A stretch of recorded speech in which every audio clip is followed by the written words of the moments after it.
जय भीम साथियों, मैं गायक राजेश सावरिया आप लोगों के बीच में पुरानी याद दिलावल चाहता नहीं। आजकल का भैया मिशन का गवैया गावत हो कुछ समझ में ना आवता, लेकिन ई दिन देख के हमके भी गवले का मन कैले बा आप लोगों के बीच में भेजा जानी। आई सुनी साथी, याद कर बहु जनो ही तुर दिन वाला दिन आके, तुर दिन वाला दिन आके, बाबूरा समैया रहे हमारन होना। हे भाई हो बाबूरा समैया रहे हमारन होना।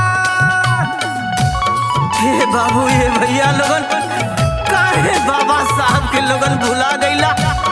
हम कलेक्टर हो गईली, डीएम हो गईली, ही बाबा साहब का दिन है। अरे वो दिन के याद करा लोगन हो जौन हमन के साथ इतना ही मनुवादी जुल्म करत रहलन। कैसे बताई आज ही बुढ़वा राजेश सावरिया गावत का आँख से आंसू गिरता बाबू। जय भीम साथियों, जय भीम। मानवाद जुर्म रखना साझा वापिहाना वायर साझा वापिहाना रहिया चलल रहे अपारन होना। हे बाबू हो रहिया चलल रहे अपारन होना।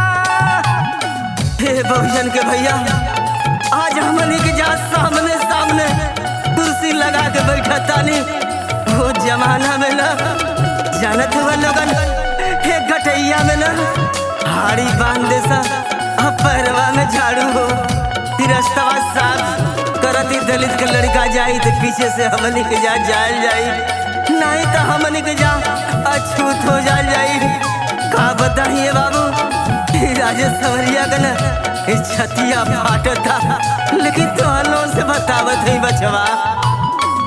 गोटाई में हरिया बांधे गोरा वामे झाड़ू आयर गोरा वामे झाड़ू जानवर जैसा करेला व्यवहार होना।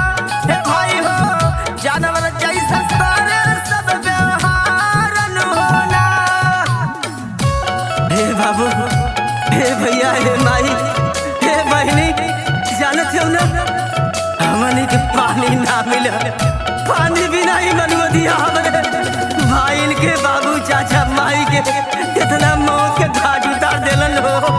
खैले बिना हमनी के जा मर गईली। एक समझाए भैया लोगन खाली डीजे पर गाना बजौने से काम ना चली। पुरानी याद के लोगन याद करा। जय भीम भैया लोगन, जय भीम।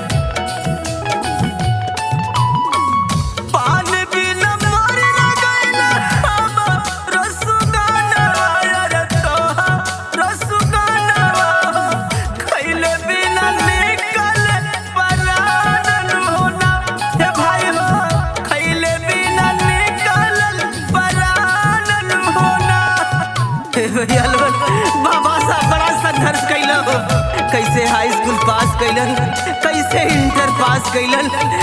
कितनी जाना लोगन बड़ा संघर्ष कैले के बाद इस संविधान की लिखलन हमने का बंधन कटल। आज मनवदिया से औकात में आ गईलन। यही लिए हमार तुहार कलरवा टाइट बा ए भाई, टाइट बा। जय भीम, जय भीम। जय भीम। बाबा साहब बड़ा संघर्ष कैलन। बाबा साहब लिखल सुंदरी संविधान आयर सुंदरी संविधान पापियन कट्टू